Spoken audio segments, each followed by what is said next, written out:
nós temos uma convidada que vai falar para a gente sobre acesso à justiça e defensoria pública.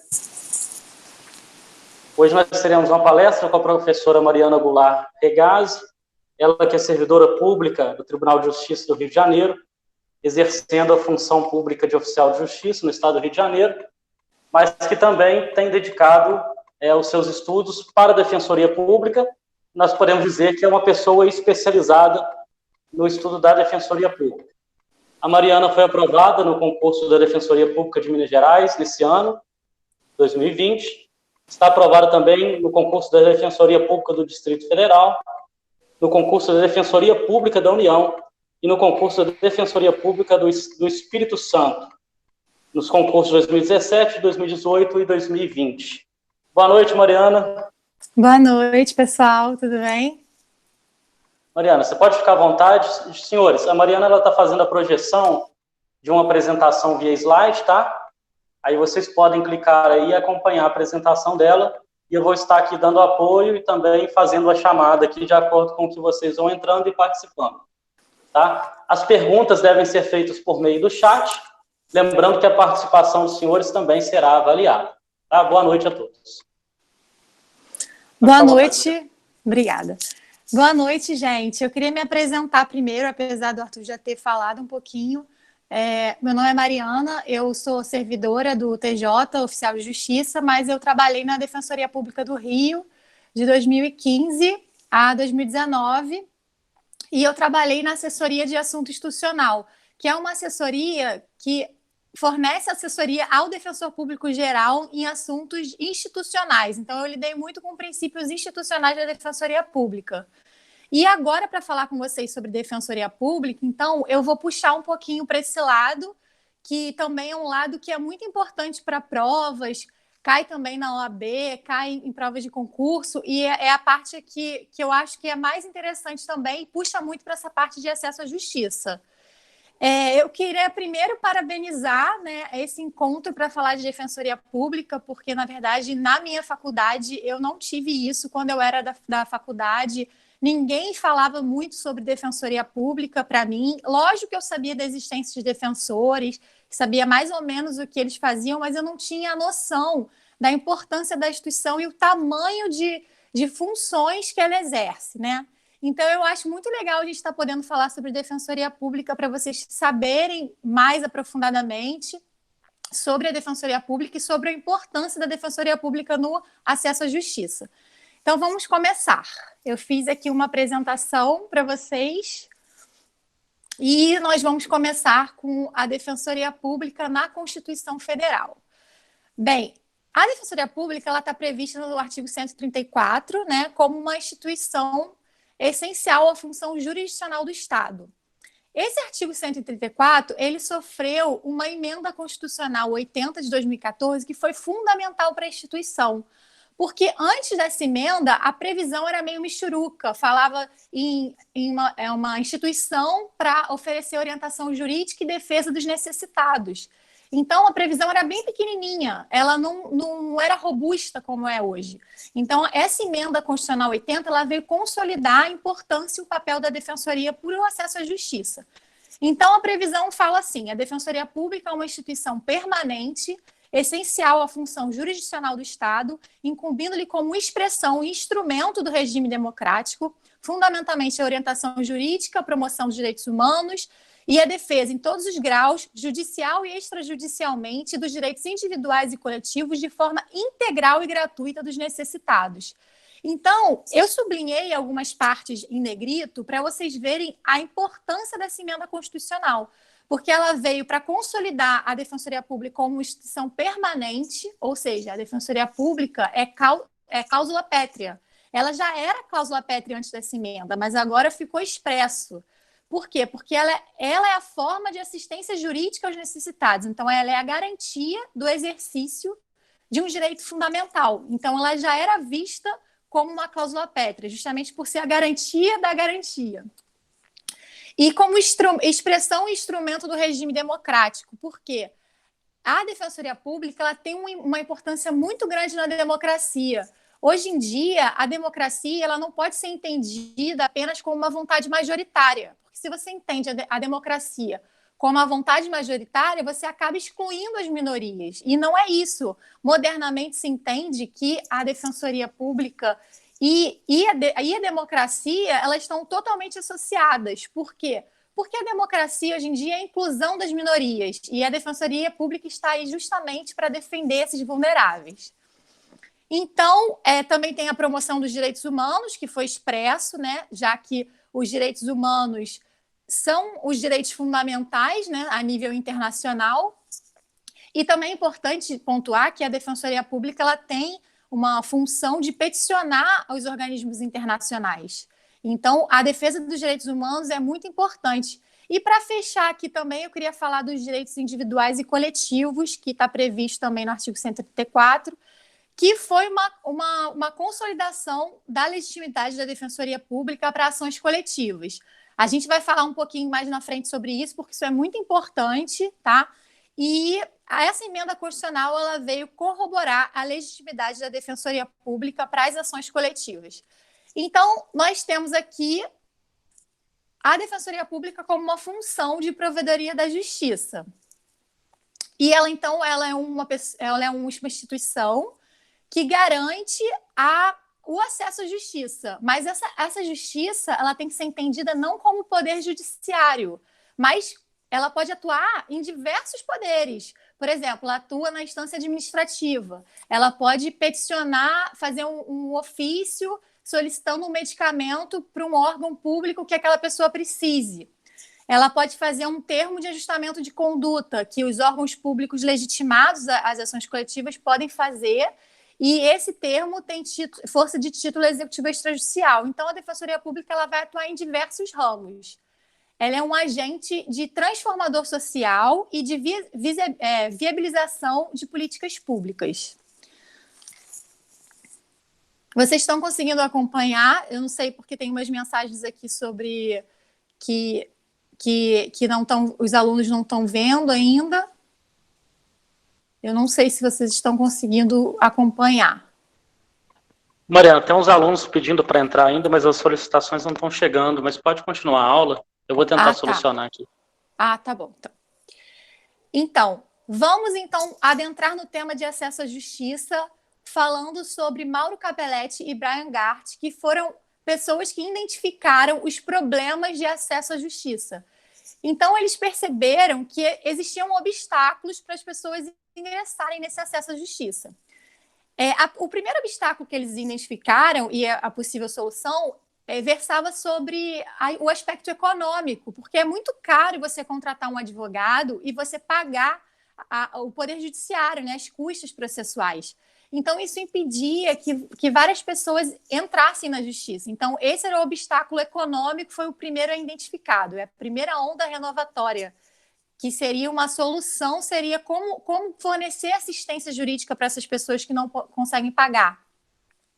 A segunda onda renovatória, ela gira sobre uma representação dos direitos meta-individuais. Por quê? Sobretudo nos direitos coletivos e difusos, por exemplo, do meio ambiente, que é um direito transindividual e indivisível, não tem como ser aquela legitimidade ordinária do processo onde você defende seu interesse em nome próprio, porque é uma representação diferente. Os direitos são transindividuais, eles são coletivos, eles são indivisíveis.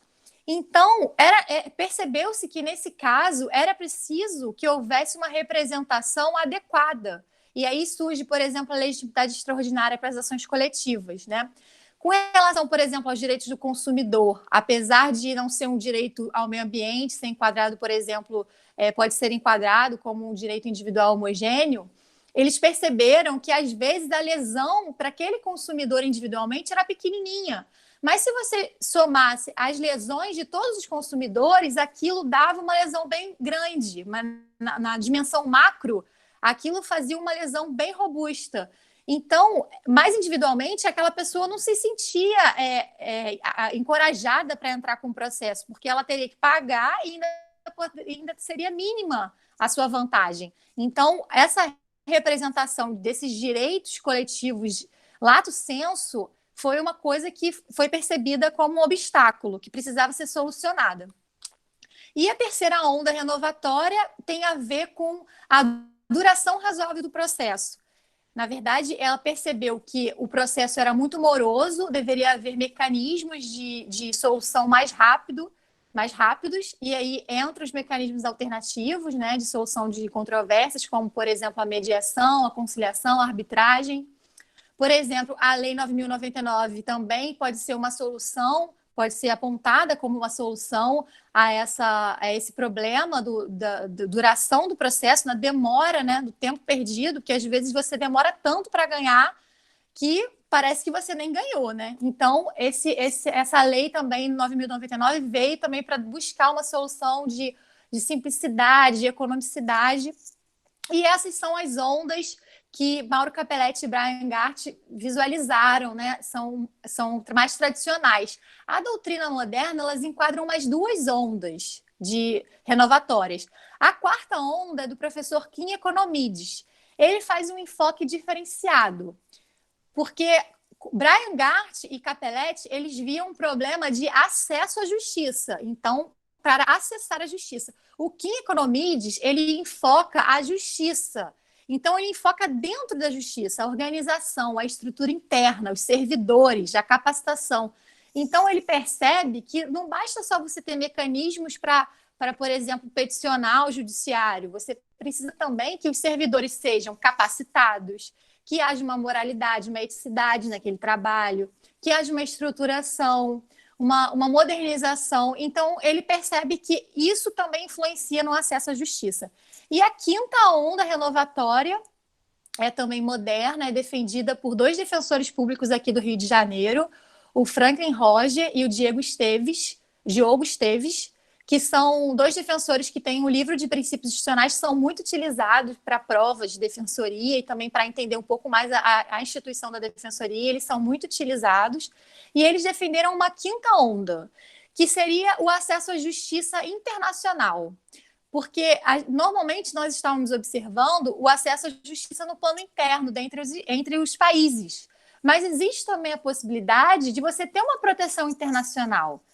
A proteção internacional, ela é subsidiária, ou seja, para você acessar essa proteção internacional, você tem que ter esgotado os recursos internos.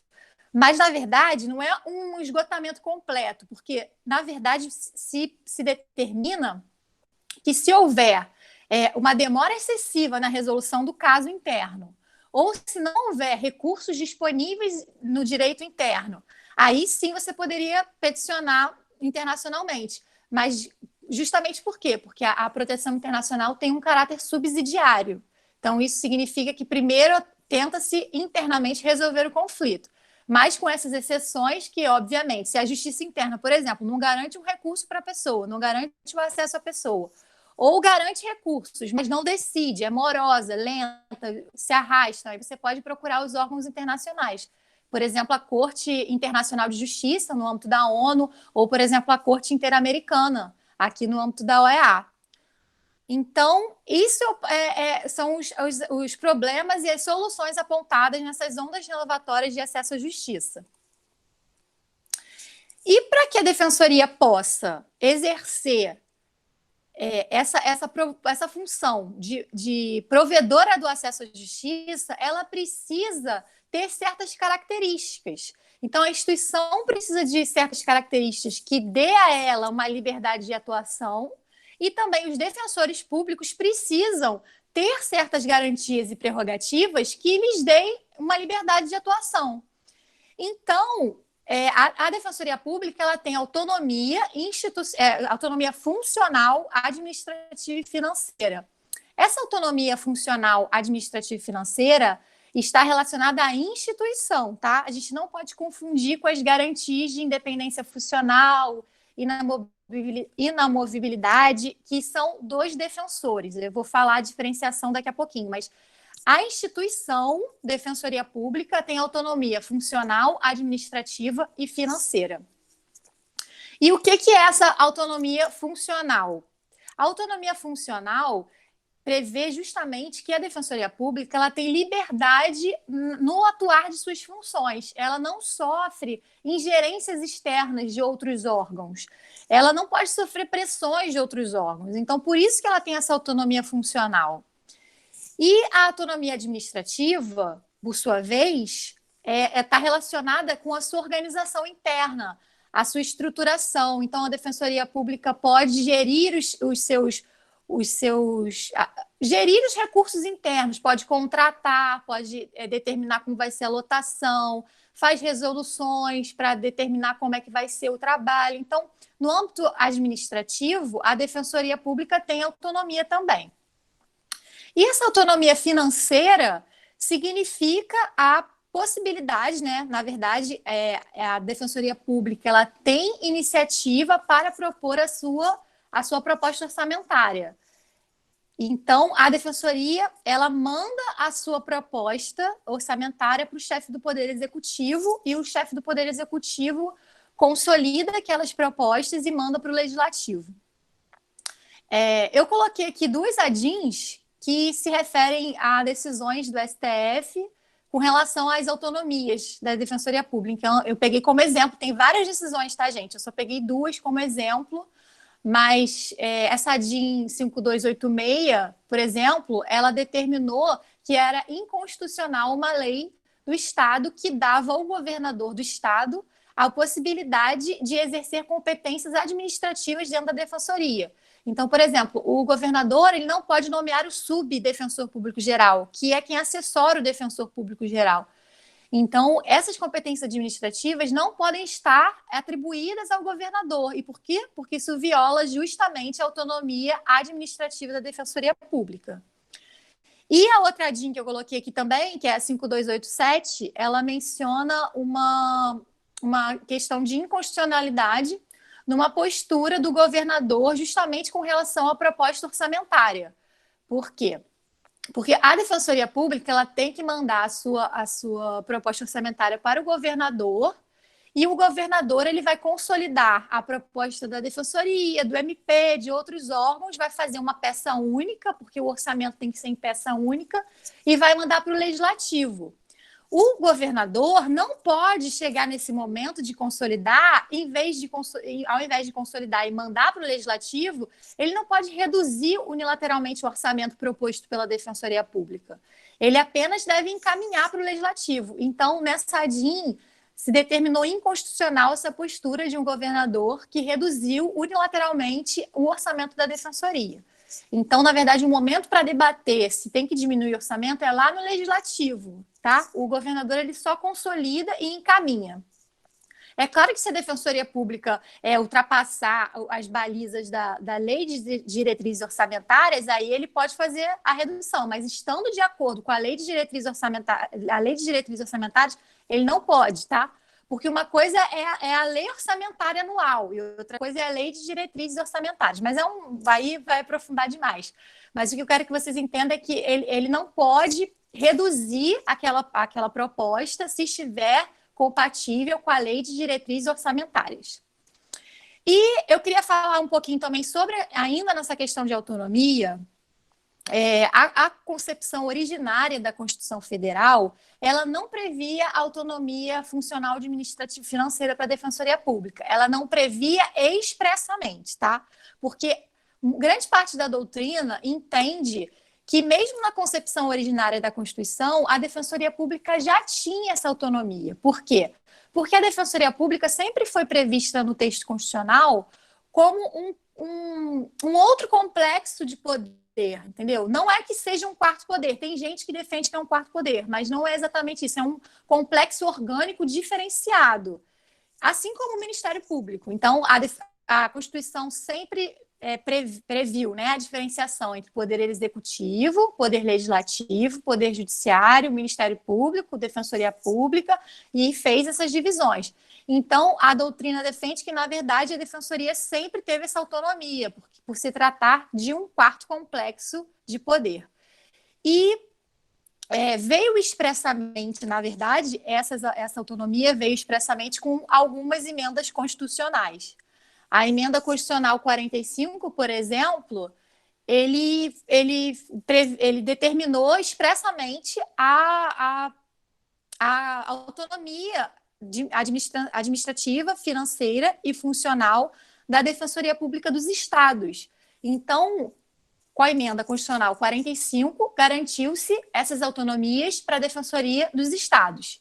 E depois, com a 69, veio essa autonomia para a Defensoria do Distrito Federal. E depois, a emenda constitucional 74 veio para garantir essa autonomia à Defensoria da União. Então, veio garantir expressamente, porque, como falei, já havia doutrina que entendia que já existia essa autonomia. Então, essa emenda 45, 69 e 74 são importantes porque colocaram expressamente a previsão das autonomias das defensorias públicas no texto constitucional. Então, vamos então sair um pouco da instituição e vamos passar para a análise dos defensores, porque os defensores também precisam de certa liberdade para atuar. Então, eles possuem garantias e prerrogativas em razão da função que eles exercem. A garantia as garantias são as de independência funcional, inamovibilidade, irredutibilidade de vencimentos e estabilidade. A independência funcional, ela é o outro lado da moeda da autonomia funcional. Se a autonomia está para a instituição, a independência funcional está para os defensores. Então, isso significa que os defensores públicos eles têm liberdade de atuar no exercício de suas funções, não podendo sofrer ingerências de outros poderes e devendo respeitar, obviamente, a Constituição Federal, as leis e os interesses de seus assistidos. Mas ele não pode sofrer pressões externas. Inclusive, gente, o defensor público geral, ele não pode determinar o que um defensor público pode fazer na sua atividade fim, tá? O defensor público geral, ele é chefe da instituição e os defensores estão subordinados a ele somente no aspecto administrativo. Com relação à atividade fim, a sua atuação ali, fim, o defensor público o defensor público geral não pode determinar como o defensor deve fazer uma peça, ou que caminho ele deve defender, ou que argumentos ele deve utilizar. Ele não pode fazer isso. E com relação à inamovibilidade, muita gente pensa que inamovibilidade é você não poder tirar um defensor de um órgão. Né? As pessoas definem assim, classicamente. Assim, normalmente as pessoas definem a inamovibilidade não pode tirar um defensor de um órgão. Mas, na verdade, não é só isso. Na verdade, a inamovibilidade ela protege um complexo de atribuições orgânico-funcionais do defensor. Porque, por exemplo, se você não quer tirar ele daquele órgão, você não quer mais que aquele defensor atue naquele caso. Mas aí você não pode tirar ele daquele órgão. Aí o que você faz? Você tira todas as atribuições dele. A atribuição dele era cível, passa a ser criminal, por exemplo. Você não pode, isso fere a inamovibilidade. Então, a inamovibilidade ela tem que ser entendida não apenas como um aspecto territorial, mas também com um aspecto de atribuições. Então, é um conjunto, atribuições e territorial, entendeu? Com relação à irredutibilidade de vencimentos, né, na verdade aqui há uma tecnia, porque não é vencimentos, os defensores públicos recebem subsídios, que são formas de pagamento onde há uma parcela única, já incluída gratificações. Né? A Constituição Federal prevê que os defensores públicos recebem através de subsídios. Então, na verdade, seria irredutibilidade de subsídios, mas todo mundo fala e se utiliza, e na lei da Defensoria Pública se utiliza irredutibilidade de vencimentos. Então, se você vê essa expressão, considere como certa, porque a lei utiliza de forma técnica vencimentos. E isso, na verdade, garante apenas o valor nominal, tá? Ele não protege contra a inflação. Então, aquele valor recebido não vai abranger, por exemplo, uma desvalorização da moeda. E a estabilidade, que vocês sabem, está na Constituição Federal, que depois de 3 anos de efetivo exercício de um cargo, você adquire estabilidade nesse cargo, né, só podendo perder ela por decisão judicial com trânsito em julgado, procedimento administrativo com ampla defesa e contraditório, ou uma avaliação periódica de empenho. Então, a estabilidade é 3 anos, tá? A gente não pode confundir com a vitaliciedade que é dada lá ao Ministério Público e aos magistrados, que são 2 anos, tá bom? Eu espero que vocês estejam acompanhando.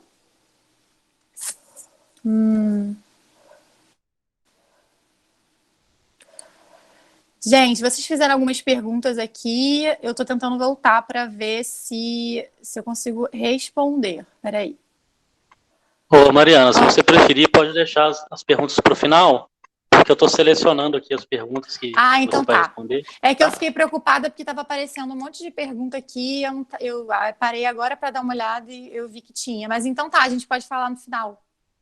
Tá ótimo. Eu vou selecionando aqui e eu leio para você as perguntas, tá? Tá bom. Bem, falamos das garantias dos defensores e agora vamos falar sobre as prerrogativas. As prerrogativas são atributos que são conferidos aos defensores públicos em razão do cargo exercido. Então, não pode ser chamadas de privilégios, porque não é em razão da pessoa, é em razão do cargo que ele exerce, justamente para poder garantir aquela liberdade de atuação que a gente está falando. Porque se não houvesse essas prerrogativas, essas garantias, os defensores públicos não poderiam atuar de forma a implementar o acesso à justiça com liberdade. Então, são necessárias para o exercício do cargo. Eu selecionei algumas prerrogativas aqui que estão na Lei Complementar da Defensoria, 80 de 94, mas tem outras, tá, gente? É porque se eu fosse colocar todos os incisos, ia ficar muito chato. Então, eu selecionei algumas que eu acho mais importantes, tá? Tem a prerrogativa, os defensores têm a prerrogativa de intimação pessoal, né? Recebendo os processos, eles têm que receber os processos com vista, tá? Então, tem que ser mandado os processos para eles. Intimação pessoal e prazo em dobro, que estão agora no novo Código de Processo Civil, né, de 2015, mas que já estavam na Lei Complementar da Defensoria antes do novo Código de Processo Civil. Então, ele também tem vista dos processos judiciais e procedimentos administrativos, justamente para garantir a defesa integral, né? Ele atua em procedimentos administrativos, os defensores. Também uma prerrogativa de comunicação pessoal reservada com assistido e livre trânsito em estabelecimento prisional. Isso é importante, porque nos estabelecimentos prisionais, os defensores públicos, eles inclusive têm uma salinha lá que é específica para os defensores públicos fazerem os atendimentos. É uma sala destinada para a defensoria pública. Então, eles têm esse contato reservado com o seu assistido. E o livre trânsito em estabelecimentos prisionais também é importante, porque eles não podem ser impedidos de ingressar nos estabelecimentos, tá? Porque senão barraria justamente a assistência jurídica para os seus assistidos. Também tem exame dos autos de flagrante, inquérito e processos, né? Os exames dos autos de flagrante, inquérito e processos. Então, isso significa que os defensores eles podem participar dos inquéritos, né? Vocês sabem que os defensores, por causa da súmula vinculante 14, eles têm direito a ter acesso àqueles elementos de provas que já estão documentados naquele processo. Né? Os defensores, os advogados, enfim, eles têm direito aos elementos de provas já documentados, justamente para poder ter essa defesa, né, de uma forma integral, e eles participam de procedimentos administrativos. O poder de requisição também é muito... Ai, desculpa, gente. O poder de requisição aqui é muito importante, porque a defensoria, os defensores, né, eles podem requisitar informações, certidões, documentos, perícias, eles podem certificar uma série de coisas para os órgãos públicos. Isso é muito importante para subsidiar, por exemplo, uma ação ou uma defesa do seu assistido. E esse poder de requisição... Ele é requisição, ou seja, ele é uma ordem. Ele tem a característica de um ato administrativo autoexecutório, com imperatividade, entendeu? Então, ele tem que ser cumprido. A representação processual independente de mandado também é muito importante e isso também está previsto no Código de Processo Civil de 2015, que independe de mandato. É importante falar aqui que os defensores e os seus assistidos, eles não têm uma relação advogado-cliente, é diferente. Advogado-cliente é uma relação e defensor e assistido é outra. Por quê? Os defensores e assistidos têm uma relação de direito público, uma relação estatutária pública. Então, não é exatamente um vínculo como é com um advogado particular com o seu assistido, com o seu cliente. Então, os defensores, eles não precisam de mandato. Eles precisam, na verdade, apenas identificar aquela pessoa como assistida. Na defensoria pública, quando um defensor analisa, né, que aquela pessoa preenche os requisitos para ser assistido e simplesmente verifica isso, verifica os requisitos, já surge aí um vínculo de direito público. Então, não precisa de mandato, né?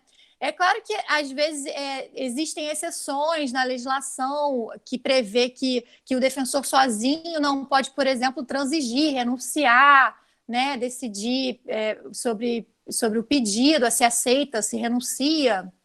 Isso tem a previsão no Código de Processo Civil, que ele não pode aceitar, receber citação, renunciar, transigir, e uma série de outras coisas que ele precisaria, sim, de um aval do assistido, mas, normalmente, ele não precisa desse aval, né? O vínculo já está formado com o assistido sendo qualificado como assistido, e quem faz isso é a Defensoria Pública. E outra prerrogativa importante é a oitiva como testemunha em dia, hora e local previamente ajustado. Então, o defensor público, se ele é testemunha de algum processo, ele vai poder dizer que dia, hora e local que ele quer falar como testemunha. Por quê? Justamente porque, se ele pudesse ser toda hora chamado como testemunha, isso inviabilizaria o acesso à justiça da atividade fim que ele proporciona. Então, é tudo visando o serviço público de assistência jurídica. Então, para não prejudicar, para não interromper o serviço de assistência jurídica que ele faz para a população, ele tem essa prerrogativa de ser ouvido como testemunha em dia e hora e local que ele determinar. E o que é muito importante ressaltar aqui é que essa prerrogativa é para ele como testemunha. Se ele for, por exemplo, réu ou autor de um processo, ele não tem essa prerrogativa, tá? Isso é só para testemunha. Então, é importante fazer essa diferenciação. Bem, agora vamos falar um pouquinho das funções institucionais da Defensoria Pública. Então, nós falamos sobre o acesso à justiça, os problemas de acesso à justiça, as possíveis soluções, falamos de garantias e de características que a instituição e os defensores têm que ter para poder fazer a prestação da assistência jurídica. E agora vamos falar das funções da instituição. E aqui também eu não coloquei todas, porque é um rol bem grande, e aí eu escolhi algumas para falar com vocês, né? Essa previsão aqui da Lei Complementar 80 de 94 fala das funções institucionais, e a primeira delas é prestar orientação jurídica e a defesa dos necessitados, né? E eu assinalei algumas aqui em negrito, porque são funções muito importantes também, que é a solução extrajudicial dos litígios, por exemplo. Então, a Defensoria tem como função institucional promover prioritariamente a solução extrajudicial dos litígios. Isso é muito importante, porque quando você chega para ser assistido numa defensoria, a defensora muitas das vezes vai tentar resolver o conflito antes de entrar no judiciário, porque sabe que o judiciário demora muito e é moroso, então vai tentar também reduzir a demanda do judiciário, né? Então, muitas vezes a defensora faz acordos, faz transações, faz conciliação, faz mediação, chama as partes, tenta fazer um acordo que seja de bom grado para o seu assistido. E também, por exemplo, manda ofícios para pedir, para requisitar coisas que os assistidos necessitem. Eu dei o exemplo no início de medicamento, por exemplo. A Defensoria pode fazer um ofício para o órgão solicitando um medicamento antes de ingressar com uma ação pedindo medicamento. Então, isso é muito importante, porque é realmente para desafogar o judiciário e dar logo ao assistido que está com direito violado conseguir solucionar o problema de forma mais rápida. Também exercer, mediante o recebimento de autos com vista, a ampla defesa e o contraditório em favor de pessoas naturais e jurídicas. Então, perceba, a Defensoria tem função institucional para defender pessoas jurídicas, tá? A diferença aqui com relação à pessoa natural é que a pessoa jurídica ela precisa fazer uma comprovação de que ela está com incapacidade de gerir seus recursos, né? Então, ela precisa estar numa condição realmente de hipossuficiência e ela tem que demonstrar isso. Então, existe também uma súmula do STJ que fala sobre isso, sobre a necessidade da pessoa jurídica demonstrar essa falta de recursos. Agora eu não sei o número de cabeça dessa súmula, mas existe a previsão dessa súmula também com relação lá à gratuidade de justiça. Aqui, muito importante, gente, promover a ação civil pública e todas as espécies de ações capazes de propiciar propiciar adequada tutela dos direitos difusos, coletivos e individuais homogêneos, quando o resultado da demanda puder beneficiar grupos de pessoas hipossuficientes. Então, aqui está a previsão da Defensoria Pública de poder, sim, ser legitimada de promover a ação civil pública e todas as espécies de ações capazes para tutelar qualquer tipo de direito. Mais embaixo também, a gente pode perceber que ela tem uma função promover a mais ampla defesa dos direitos fundamentais dos necessitados, abrangendo direitos individuais, coletivos, sociais, econômicos, culturais. Então, perceba, são direitos de primeira geração, são denominados civis e políticos, e também direitos econômicos, sociais e culturais, direitos coletivos, direitos individuais. A assistência jurídica é integral e gratuita.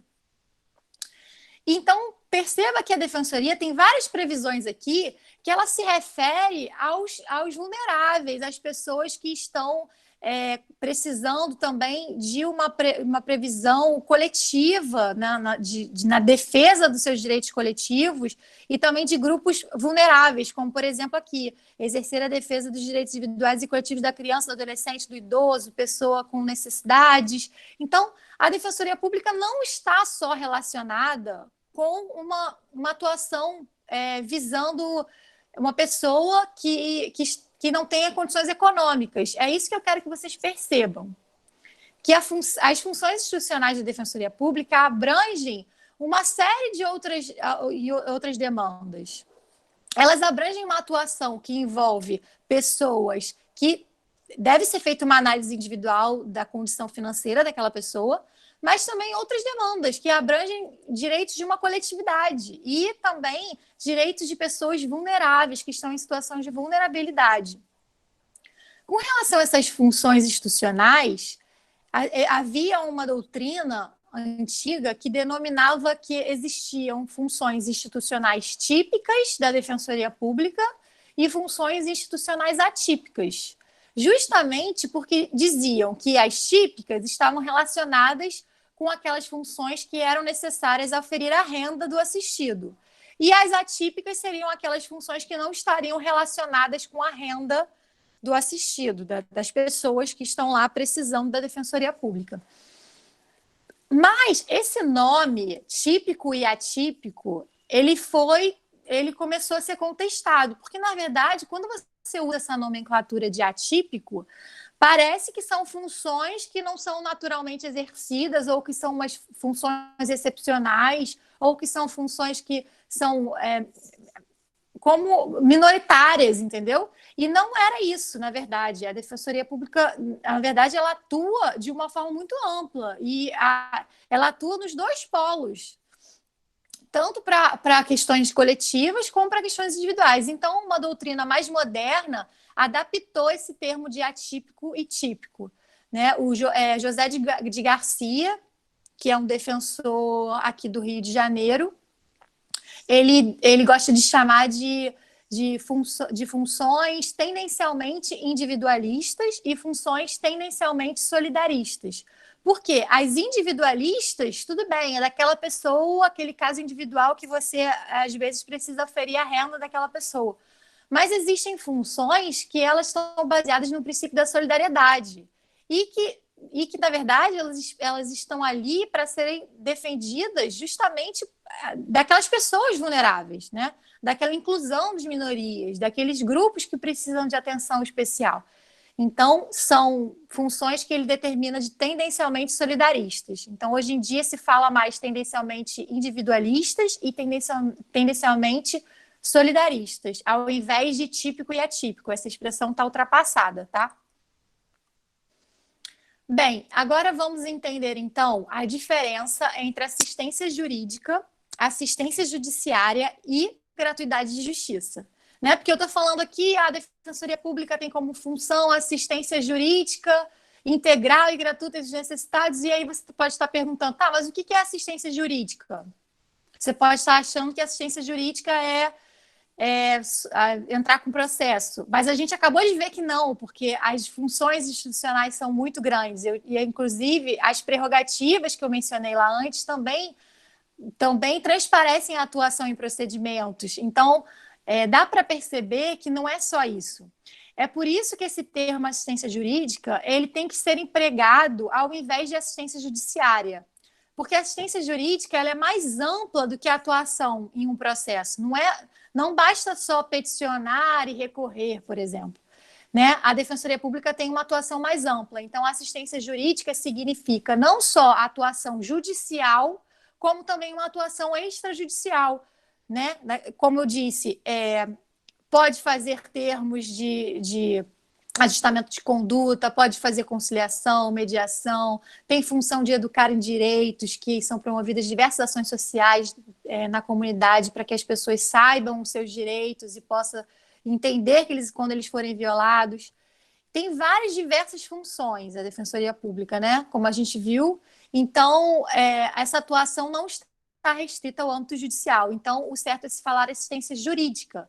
Antigamente, antes da Constituição de 88, as constituições anteriores se falava em judiciária, porque ela estava restrita ao âmbito judicial, tá? Hoje em dia temos que falar de assistência jurídica. E a gratuidade de justiça? O que é a gratuidade de justiça? Muita gente confunde gratuidade de justiça com assistência jurídica. A assistência jurídica, ela é orientação jurídica que está restrita ao âmbito da defensoria, né? Assim, pode ser dos advogados, mas o que eu quero dizer, ela não está relacionada, por exemplo, a custas processuais, a emolumentos, honorários advocatícios, porque tem os honorários advocatícios da sucumbência, perícia. Ela não está se referindo a isso. Isso é gratuidade de justiça. Então, a gratuidade de justiça, ela está prevista no artigo 98 do Código de Processo Civil, tá? Isso significa que gratuidade de justiça ela tem uma característica processual ou tributária que difere da assistência jurídica. A assistência jurídica é um vínculo lá de estatutário, um vínculo público com um cliente, com assistido, né? Um assistido. E a gratuidade da justiça não, ela se refere a custas, emolumentos, exame de DNA, valor devido à testemunha para ela se deslocar. Tudo isso é gratuidade de justiça. A gratuidade de justiça, quando ela é determinada pelo juiz, ela, na verdade, é uma dispensa provisória do pagamento dessas despesas. Por que provisória? Porque a pessoa tem 5 anos para poder ser cobrada por essas despesas. Lá no Código de Processo Civil, prevê que se você tiver recuperado a sua condição financeira em 5 anos, aí a parte, por exemplo, a parte contrária pode demonstrar que você recuperou essa capacidade e aí você vai ter que pagar o que você tinha ficado lá dispensado de pagar anteriormente. Então, é uma condição suspensiva de exigibilidade. Então, entendam. É possível, por exemplo, o juiz ele não defere a gratuidade de justiça. Ele entende que aquela pessoa tem condições de pagar as custas processuais e as despesas lá associadas ao processo. O juiz entende que aquela pessoa ela tem condição de pagar. É possível que a Defensoria Pública continue atuando por aquela pessoa? Muita gente confunde, mas é possível, tá? Uma coisa é uma coisa, outra coisa é outra coisa. é justamente porque é diferente. A gratuidade de justiça, quem vai analisar é o juiz. Mas quem analisa a assistência jurídica é a Defensoria Pública. A Defensoria Pública que vai analisar se aquela pessoa preenche os requisitos para ser seu assistido. Então, o juiz pode entender que aquela pessoa vai pagar as custas do processo, mas o defensor vai continuar atuando por ela. Então, são coisas diferentes. O defensor pode entender que aquela pessoa não tem condições de pagar advogado sem prejuízo do próprio sustento, e aí vai prestar assistência jurídica para ele, continuar prestando, e o juiz pode entender que aquela pessoa tem e não deferir a gratuidade de justiça. É óbvio que, na prática, né, o que mais acontece é quando o juiz não defere a gratuidade de justiça, os defensores tendem também a não aceitar a assistência jurídica, né, a dizer que também não tem, que também não se enquadra no requisito. Só que eu já vi casos em que foi mantido, e isso é totalmente possível e é legal, são coisas diferentes, então não pode se confundir. O juiz não pode determinar que o defensor pare de atuar naquele caso. Ele não pode fazer isso. Ele não tem gerência na defensoria. Quem sabe se são seus assistidos é a defensoria. Então, tem essa diferenciação, tá? Então, eu coloquei aqui que a assistência jurídica é mais ampla que a assistência judiciária e a gratuidade da justiça são coisas diferentes. A gratuidade da justiça está lá no artigo 98 do CPC. A assistência jurídica está lá no artigo 185 do CPC, se eu não me engano. Está lá no artigo 134 da Constituição, por exemplo. Então, são artigos referentes à Defensoria Pública, tá? Vamos agora saber dos modelos de assistência jurídica. Eu estou aqui falando de assistência jurídica para vocês, que o nosso modelo de assistência jurídica está lá no artigo 134 da Constituição Federal, que é a Defensoria Pública. Então, pelo esse nome, Defensoria Pública, vocês já conseguem visualizar qual modelo se enquadra nesses três aí que eu coloquei, né? Mas eu vou explicar para vocês um pouquinho sobre eles. O modelo pro bono, o que seria um modelo pro bono de assistência jurídica? É aquele modelo onde o advogado ele não é pago pelo Estado. Então, existe um advogado, né? Ou então, por exemplo, aqui tem umas subdivisões que eu coloquei. Pode ser uma faculdade universitária, né, privada, pode ser uma associação, mas não há o pagamento pelo Estado daquele serviço. Então, o que eu quero dizer, o pro bono é quando não há essa contraprestação estatal para aquele serviço de assistência jurídica. O pro bono liberal é aquele advogado que ele pega aquele caso, tá? E ele pode fazer por caridade, ele não cobra. Ou então ele fala assim, olha, você me paga no final, se a gente ganhar, você me paga no final. Então esse é o pro bono liberal. O pro bono universitário é aqueles escritórios das faculdades que têm a assistência jurídica para as pessoas necessitadas, né? Normalmente as faculdades privadas têm esses escritórios, modelos, que eles fazem as peças, então isso se enquadra no pro bono universitário. E o pro bono associativo são associações que fazem esse papel de assistência jurídica. Então, o pro bono não há uma prestação do Estado pelo serviço de assistência jurídica. O Judicare é um sistema onde há, sim, a prestação pelos cofres públicos, pelo serviço de assistência jurídica. Mas aqui eles são remunerados casuisticamente, caso a caso. Eles não recebem um valor fixo para atuar independente da demanda. Não é assim. Na verdade, eles vão receber por aquela atuação, por aquele caso concreto. São os denominados dativos. Vocês já ouviram falar nos dativos. Então, isso daí, os dativos, eles, na verdade, eles são o sistema Judicare, que ainda existe no Brasil de forma subsidiária, justamente porque a Defensoria Pública não está completamente estruturada. Mas isso tende a desaparecer, porque o nosso modelo é o público. O público é um modelo onde há profissionais vinculados ao Estado, remunerados pelo Estado, mas remunerados com uma parcela fixa e independente da demanda. Então, independente do trabalho do defensor, se ele tem mais demanda num mês, se ele tem menos demanda no outro mês, independente da quantidade de trabalho, ele vai receber uma parcela fixa. Então, isso difere do judicé. O judicé é caso a caso, né? Casuisticamente, a pessoa é chamada para atuar, de repente, até no ato processual e aí paga para ela, são os dativos.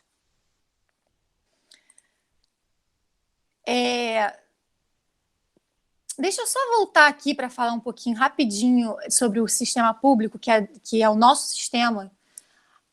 A Defensoria Pública se insere nesse sistema público e está lá previsto na Constituição, no artigo 134. Eu queria falar só com vocês que existem, só para vocês saberem, existem resoluções dentro da OEA, que são a Organização dos Estados Americanos, elas fazem resoluções, tá? E lá, essas resoluções são recomendações. E essas recomendações da OEA, elas justamente incentivam que os países adotem o sistema público, porque entendem que é diferenciado o atendimento, é diferenciada a capacitação, é diferenciado a forma de especialização. Então, a OEA, ela recomenda, através de suas resoluções, que seja adotado pelos países o sistema público de assistência jurídica. Ela recomenda também que seja garantida autonomia para essas defensorias públicas, né? E também independência funcional para os defensores. Então, veja que está tudo associado. A OEA, percebendo a importância dessa instituição com autonomia e com defensores independentes funcionalmente, né? Que são as garantias que a gente viu, e num sistema público. Então, isso tudo seria um modelo mais adequado na concepção da OEA para fornecer o acesso à justiça. Eu não sei de cabeça o número dessas resoluções, não, gente. Mas se vocês jogarem no Google resolução OEA Defensoria, vocês encontram facilmente. Bem, agora nós vamos falar um pouquinho sobre a legitimidade da Defensoria para as ações coletivas.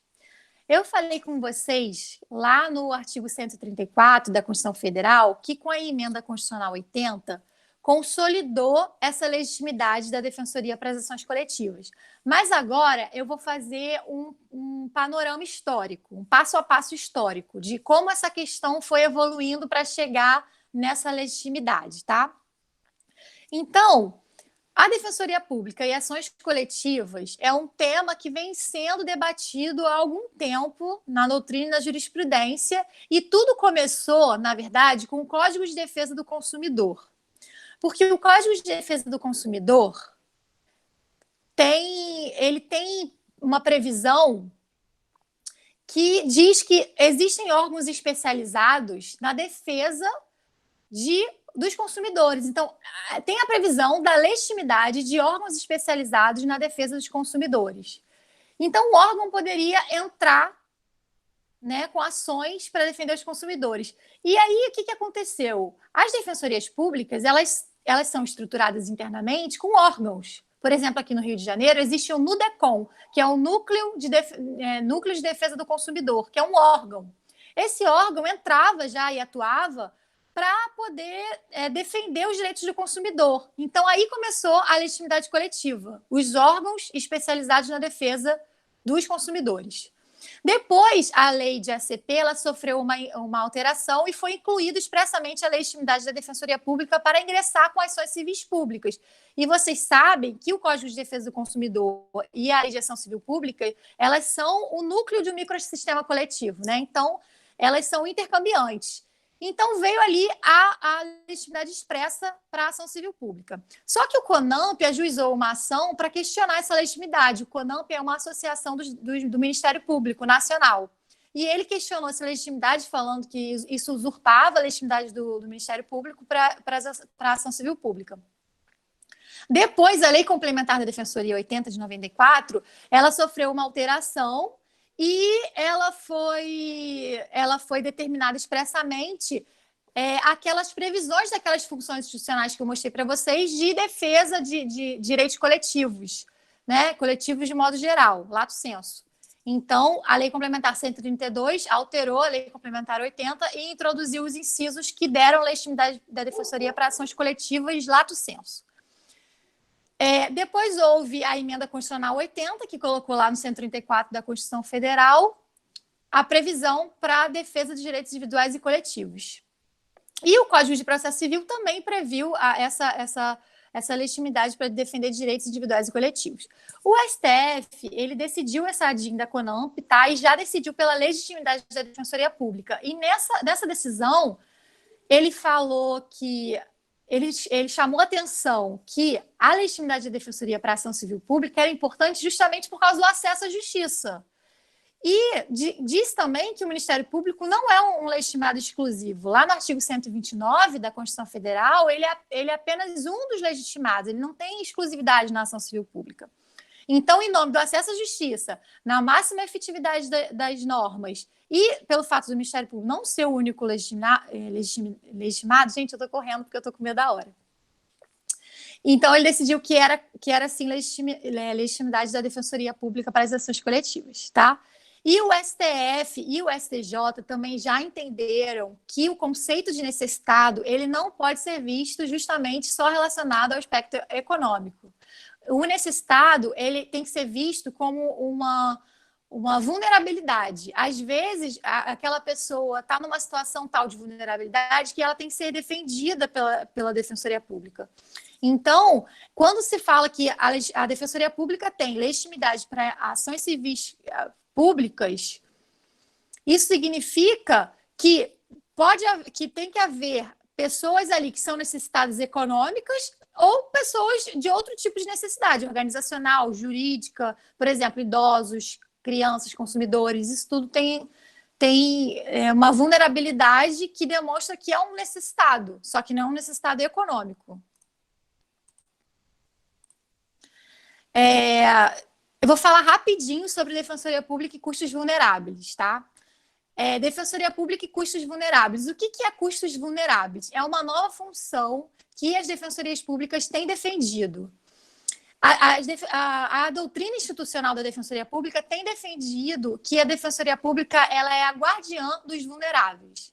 Então, ela teria legitimidade para ingressar em qualquer processo onde houvesse vulneráveis. Pode ser um processo civil, criminal. Qualquer processo onde estivessem vulneráveis, a Defensoria Pública poderia, em nome próprio, ela, Defensoria Pública, ingressar como terceiro interveniente para proteger aqueles vulneráveis.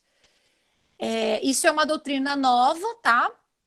Que normalmente se respalda em 2 artigos que eu coloquei aqui, que é um do Código de Processo Civil, onde diz que nas ações possessórias coletivas, que tenha várias pessoas e tenha pessoas necessitadas econômicas, deve ser intimada a Defensoria Pública. Essa expressão que a lei, que o Código de Processo Civil usa de necessitados econômicos é totalmente criticado pela doutrina.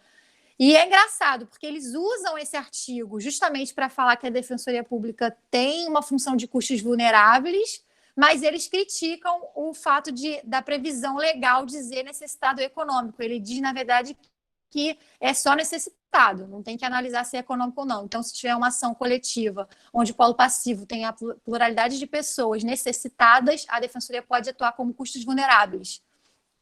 E também tem outro exemplo, que está na Lei de Execuções Penais, onde diz que a Defensoria Pública ela velará pela execução penal. Então, a Defensoria Pública ela vai resguardar a execução penal de um modo geral. Então, seria uma atuação custos vulneráveis da Defensoria Pública. E aqui eu coloquei para vocês verem, só a título de curiosidade, porque eu estou falando para caramba aqui sobre funções, sobre atuação, e a gente percebe que a demanda da Defensoria só cresce, ainda mais agora com essa pandemia, várias pessoas perdendo emprego, vai ter muita gente mais necessitado econômico e necessitado vulnerável.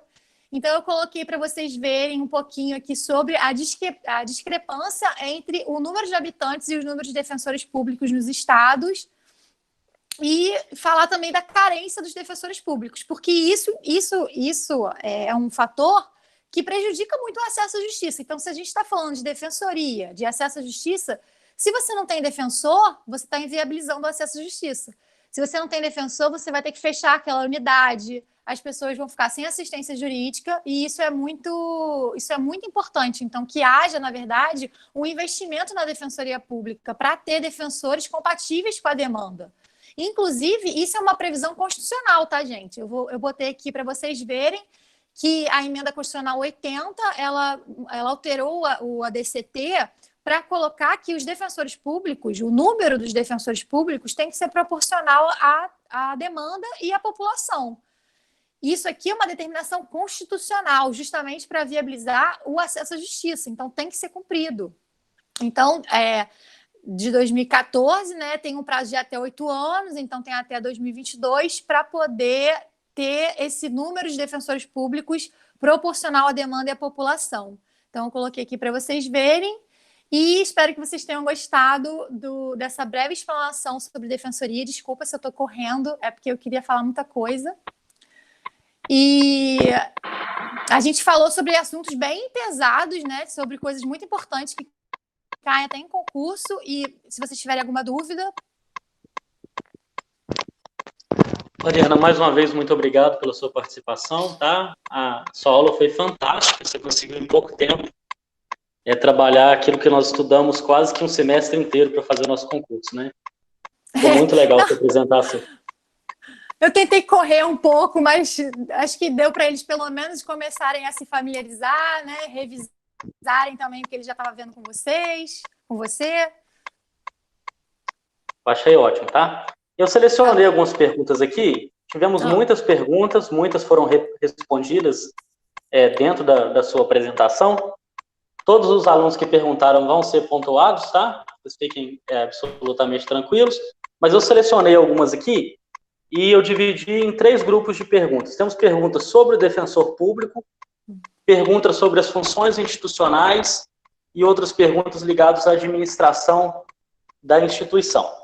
Eu vou pegar aqui primeiro uma pergunta sobre a atuação do defensor público. O Heitor e a Larice estão perguntando o seguinte: o defensor público pode negar o atendimento? E se ele negar o atendimento, qual que é o procedimento adotado? Então, o defensor público, ele pode negar o atendimento, sim. Mas há que se fazer uma diferenciação. Ele pode negar o atendimento por achar que aquela pessoa não se enquadra no conceito de hipossuficiente ou não está numa condição de vulnerabilidade. Ou ele pode negar também a própria demanda. A demanda que aquele assistido apresenta, por exemplo, o defensor público pode entender que ela é inviável ou que ela é inoportuna. O que acontece nesses casos?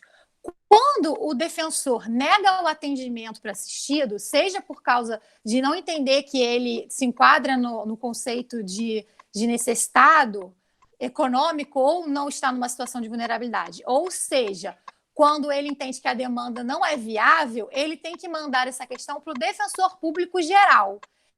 Então, o defensor público geral ele vai ter que fazer essa revisão desse caso, né? Se vai reanalisar, justamente porque a Lei Complementar da Defensoria Pública prevê que é direito do assistido ter a sua demanda revista quando negada.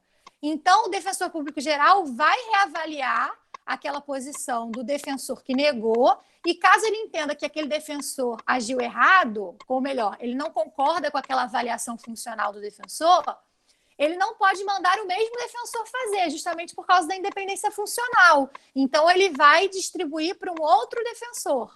Então, ele vai mandar o caso para um outro defensor fazer a ação, ou então ele vai ver, olha, essa pessoa faz jus à assistência jurídica, então eu vou mandar para outro defensor atuar. Ou então ele vai ver que aquele caso pode ser sim, pode entrar com um processo sim. Então eu vou mandar para outro defensor atuar. Porque, na verdade, existe a prerrogativa do defensor público de negar a atuação quando ele entende que a demanda é inviável, porque ela, por exemplo, não tem fundamento legal. Sempre dão aqueles exemplos de idiotas de eu quero comprar um terreno na Lua, mas eu vou falar esse porque é o que todo mundo usa. Então, isso não tem respaldo jurídico. Então, o defensor público pode negar, por exemplo. E também pode negar quando é inoportuna, quando não tem, por exemplo, um respaldo probatório ainda. O assistido quer entrar com uma ação aqui, mas é melhor entrar com outra para produzir uma certa prova. Então, nesses casos, ele pode negar. E aí vai para o defensor público geral revisitar o tema. Muito bom. O Paulo Roberto Veloso, ele está querendo saber acerca da atuação da Defensoria Pública nesse momento de combate à pandemia do Covid-19.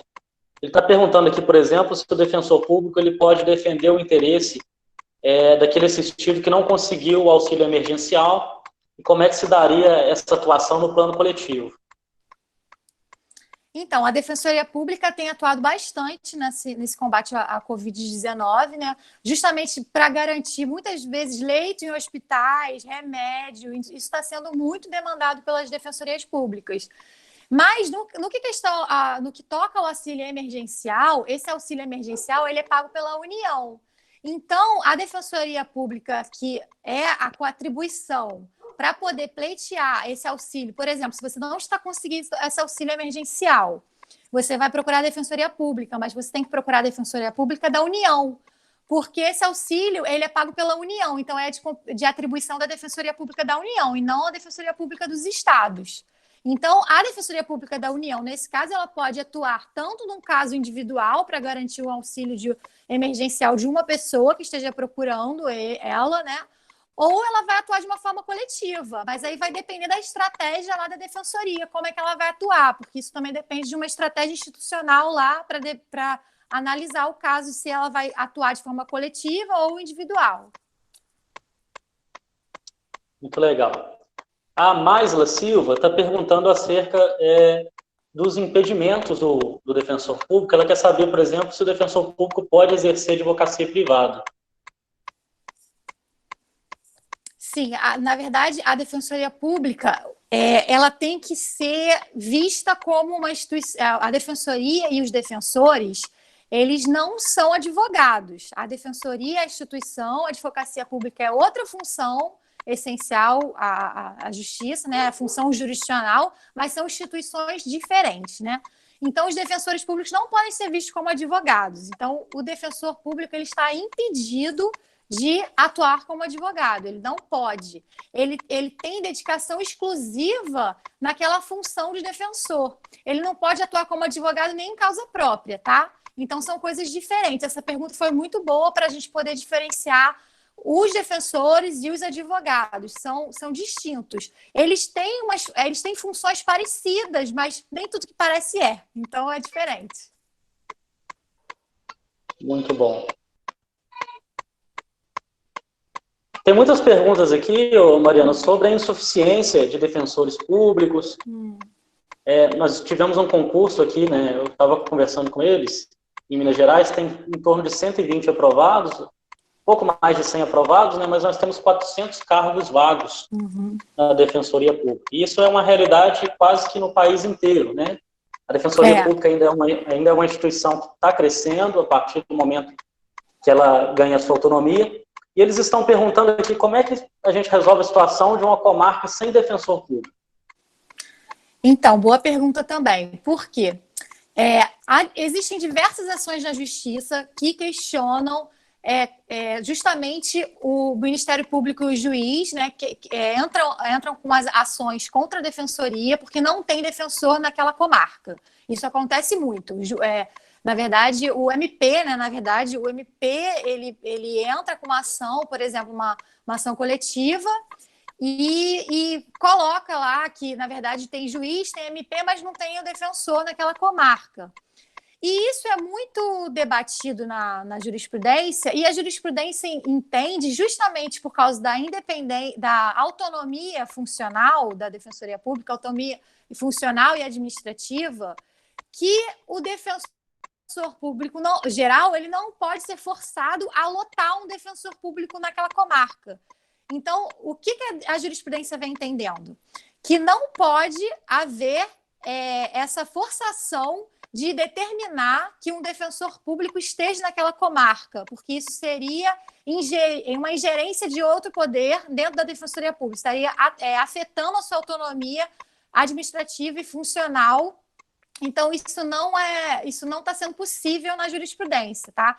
Agora, há uma doutrina nova que começa a defender até uma certa flexibilização desse entendimento. Não é que você vai ignorar a autonomia funcional administrativa da Defensoria Pública, mas é uma interpretação justamente da emenda constitucional 80 que eu falei para vocês lá do ADCT, que determinou que no prazo de 8 anos teria que ter defensor público nas comarcas, né? E justamente colocando os critérios de adensamento populacional e demanda como referência. Então, tem uma doutrina que entende que a Constituição, nesse ADCT, dá a possibilidade de flexibilização desse entendimento, de que não poderia haver essa designação de lotação de um defensor onde não haja defensor, mas existe essa doutrina que diz que, em nome dessa emenda constitucional, pode haver sim uma lotação para cumprir a determinação constitucional e observando os critérios de adensamento populacional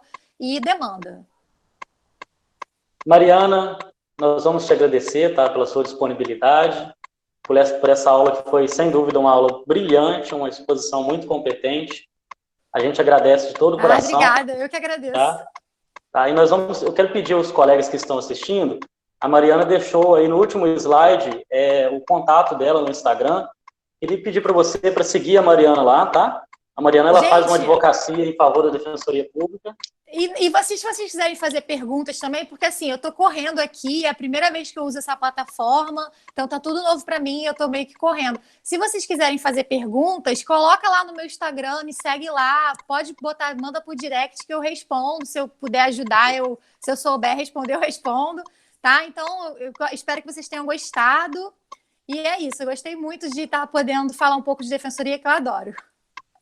Então tá, Mariana, muito obrigado, de todo o coração, nós agradecemos, tá? Tá bom, obrigada. Queridos, nós terminamos aqui a temática do acesso à justiça. Nessa quinzena remota, nós estamos trabalhando com a temática de partes e procuradores, tá? Aí vocês têm 4 aulinhas lá, tratando de partes e procuradores e tratando também de litisconsorte. Na última quinzena, nós vamos estudar a competência e assim nós encerramos a temática da teoria geral do processo. Tá ok? Essa aula também estará disponível no Sistema Integrado de Gestão Acadêmica para os alunos que não puderam participar. Todos os alunos que fizeram perguntas vão receber 4 pontos e os que tiveram aqui participação com frequência recebem 2 pontos. Boa noite a todos, forte abraço, tchau.